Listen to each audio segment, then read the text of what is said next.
Direction tout de suite le parc zoologique de Fort-Mardic où nous attend Noam Huclin pour parler d'un événement qui a lieu ce week-end. On découvre notamment les pandas rouges. J'adore. Dites-nous-en un petit peu plus, Noam. Oui, Margot, ils sont juste à côté de moi, les pandas roux. Regardez, alors je ne parle pas de Sabine, je parle de ces petites boules de poils qu'on a là. Et ils nous attendent. Alors, j'ai pas envie qu'ils me croquent le doigt. Il y a un danger là? Il peut me croquer le doigt ou pas? Si vous mettez le doigt, oui. D'accord. Alors, on va éviter de mettre le doigt. C'est très mignon, mais ça reste un petit carnivore qui peut mordre. Ouais. Bon, alors, ce week-end, ils sont à l'honneur, les pandas. Expliquez-nous ce qui se passe ici ce week-end. En fait, ce week-end, on fait notre 3e week-end conservation, qui consiste en fait à accueillir une association qui œuvre dans le milieu naturel. Donc là, une association qui s'appelle Connaître et protéger le panda roux. Donc, On va s'avancer un tout petit peu pour qu'on soit bien dans le soleil, on vous verra bien. Du coup, œuvre dans le milieu naturel du panda roux pour le protéger, puisque c'est une espèce qui est particulièrement menacée dans son milieu. Donc, ils viennent tout le week-end aux eaux de Fort-Mardic, expliquer en fait au grand public en quoi consiste leur mission. Ils tiennent un stand, il y a des maquillages, des animations. Et nous, en contrepartie, toutes les recettes de la billetterie sont reversées à cette association pour qu'elle puisse justement mener à bien ses missions. Donc voilà, on participe à la logistique et financièrement à la conservation du panda roux. Alors, il faut aussi noter que ce week-end est accessible au plus grand nombre parce que c'est un tarif qui est presque dérisoire, j'ai envie de dire. Oui, là. On a un tarif à 1,50 €, puisqu'on veut vraiment que ce soit accessible au plus grand nombre, comme vous l'avez bien dit. Et puis, en plus, il y a vraiment beaucoup d'animations de proposées. On a aussi la chance d'avoir le dessinateur Bloz, qui est un dessinateur du cru, qui a participé à la BD le Zoo des animaux disparus, qui vient donc samedi après-midi et dimanche après-midi de 15 h à 16 h 30 pour montrer un peu, apprendre aux plus petits comme aux plus grands comment dessiner un panda roux. Donc c'est super sympa, voilà. C'est facile de dessiner un panda roux? Ben, je sais pas, il m'a pas encore montré. On va apprendre ce week-end. Voilà, exactement. Mais... Parlez-nous un peu de ces belles petites bêtes là qu'on voit. Ça a l'air très doux quand même. Ouais, c'est vraiment très mignon. Hein. J'avoue que ça a vraiment un capital sympathie. J'ai envie de l'avoir à la maison. Non, mais justement, il faut pas. Non, mais c'est ça qui est important. C'est une espèce qui est vraiment menacée dans son milieu naturel. Donc ici, on a deux individus. Là, c'est le mâle Païkou qui vient d'un zoo de Bretagne, et en fait, on a la femelle.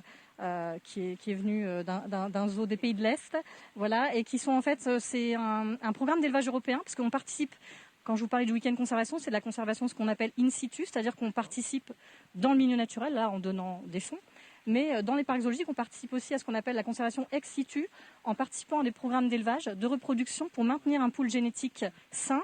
Si un jour on a la possibilité de les relâcher dans leur milieu naturel, voilà, c'est important qu'on puisse garder ces individus qui subissent des menaces importantes dans leur milieu. Et donc la contribution des zoos, c'est celle-là aussi. Voilà. Ça c'est important à souligner, qu'on est bien là pour les préserver. On n'est pas là pour les mettre en danger. C'est pas des bêtes de foire, on est là pour les préserver. Tout à fait. Donc là, c'est un couple qui nous a été amené par le coordinateur, parce qu'en fait c'est une espèce qui est gérée donc en ce qu'on appelle un EEP.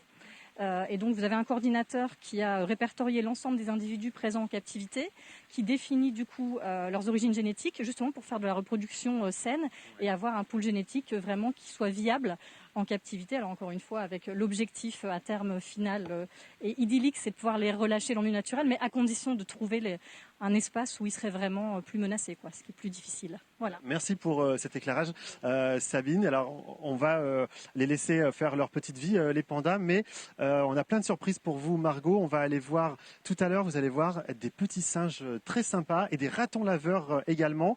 Alors restez avec nous, c'est dans pas très très longtemps.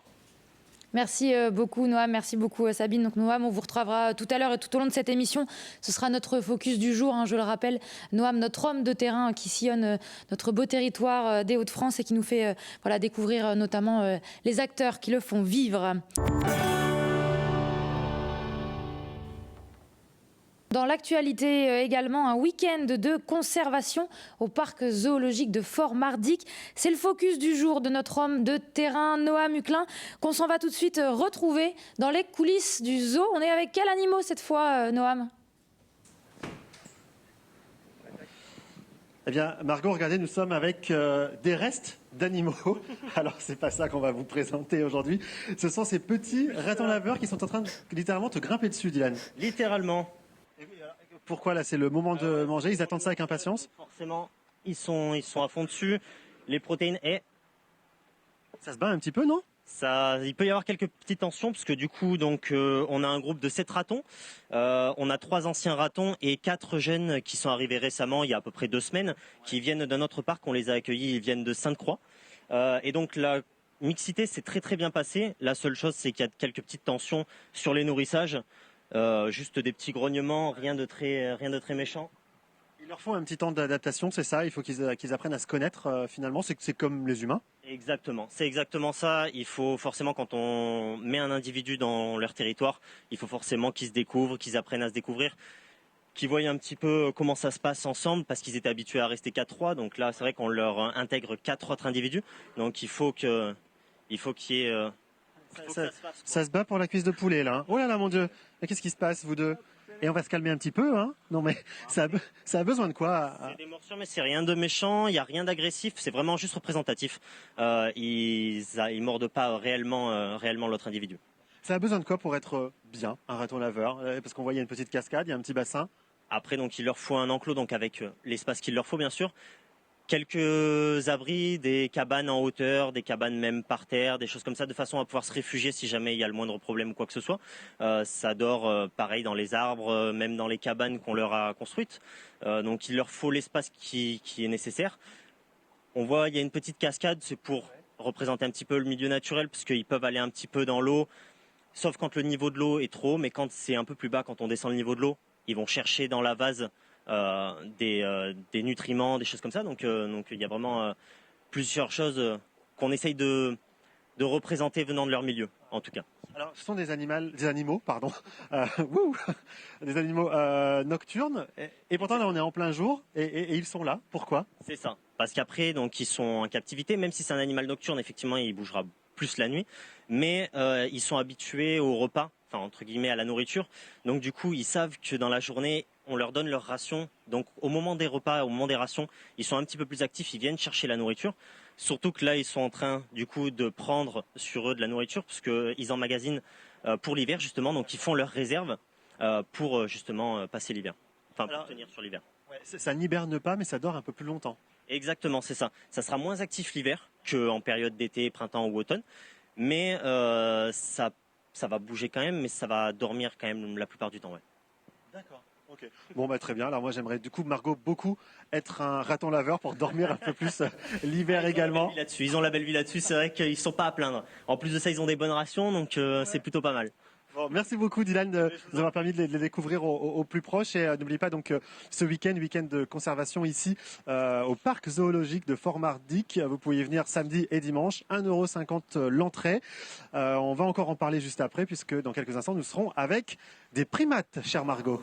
Ah, bah décidément, on va faire le tour. Merci beaucoup Noam, on vous retrouve tout à l'heure.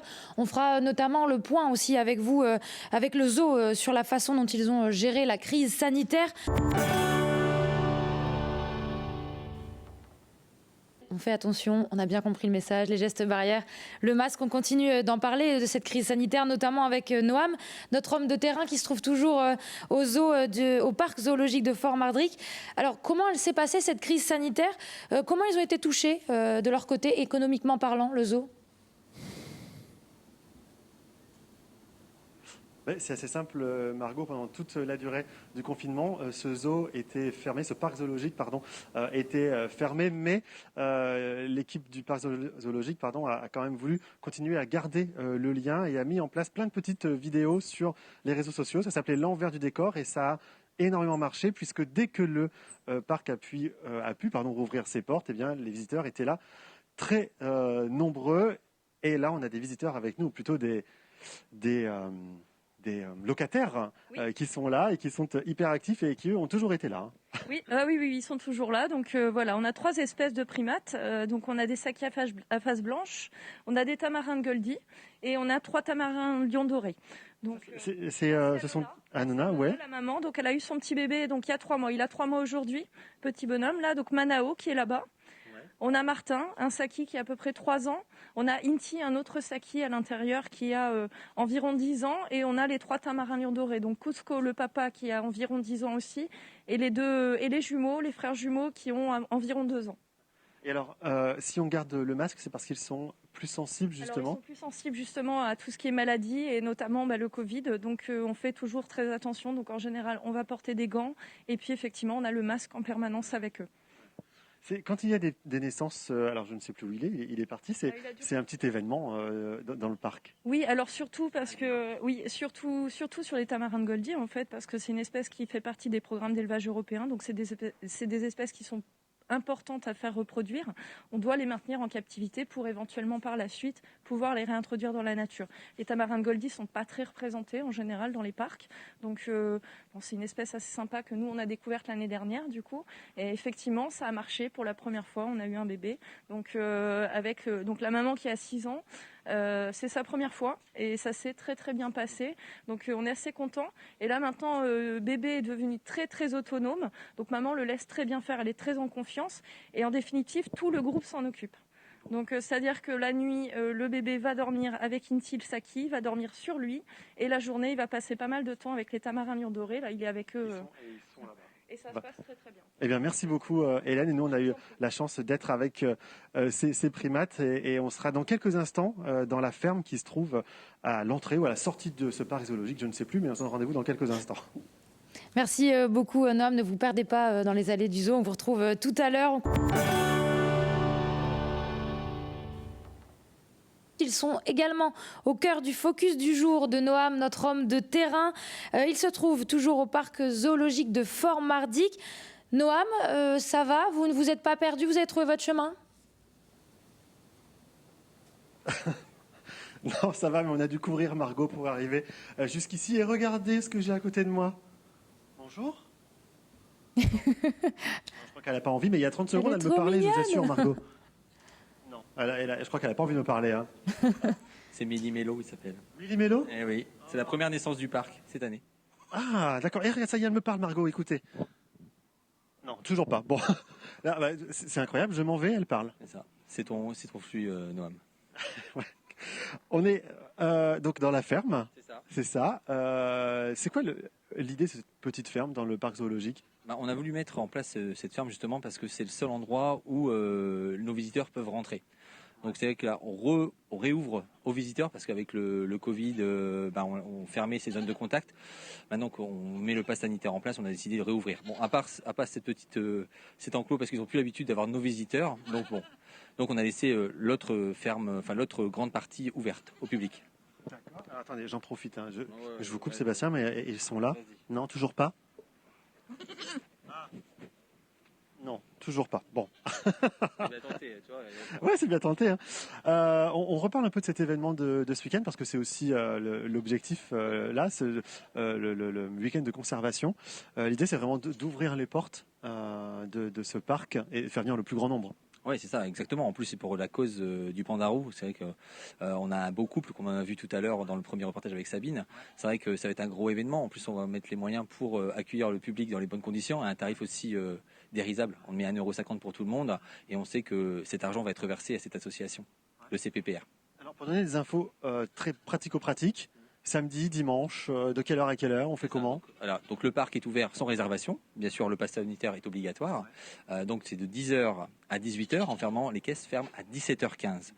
Donc les animations, il y aura tout le temps, toute la journée, on va dire, avec des nourrissages au niveau des pandas, avec des nourrissages commentés par la vice-présidente de l'association.